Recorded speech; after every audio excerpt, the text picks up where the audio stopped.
So this is a quick note on pelvic control in movements. A couple of things that are really important for pelvic control is our posterior anterior control, so our ability to anterior and posterior tilt the pelvis, and our lateral hip control. So if we're in a lunge or a running scenario, the ability to go from, or to be able to lock your hip. So if it's out here, the hip isn't locked and it's not stable in the joint. If the glute med is squeezed up and in, that hip is locked and in. So in running gait, it'll look like here, that's not locked, hip is locked up there, and we want that hip lock to be able to create stability on one side so that it allows the other leg freedom to move. That at speeds allows us to produce higher forces into the ground with a stable leg and swing this leg faster.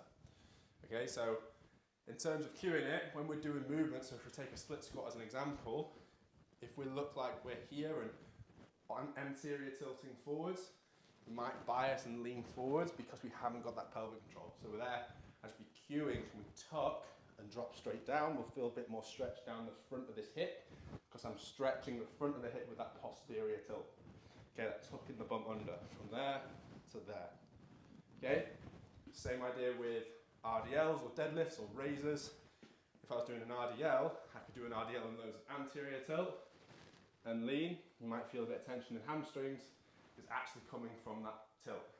What I really want with an RDL is to tuck under and fold forward, and now I'm actually feeling a proper stretch in my hamstrings up here rather than just a neural or nerve stretch down here.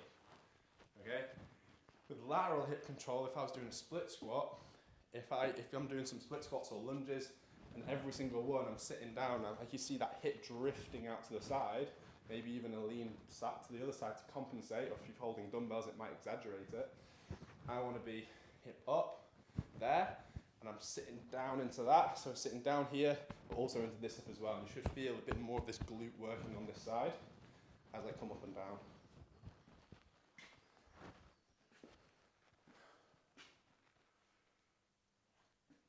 The same for both those cues, they can both be applied in similar movements. You might get a single leg hinge, like a single leg RDL, where you want a little bit posterior tilt, but also that hip control to load up, rather than just the posterior tilt you could sit in. Or a step up, you want to be able to step up onto a box and not sink into the hip and not go into anterior tilt. Okay, you want to step onto the box, hip up and tilt, and squeeze up into that hip lock. Okay, so it's really important helping load the correct tissues when we're doing our gym exercises and then progressing that out onto field so it has that carryover. We want to train in the gym as we mean to go on outside.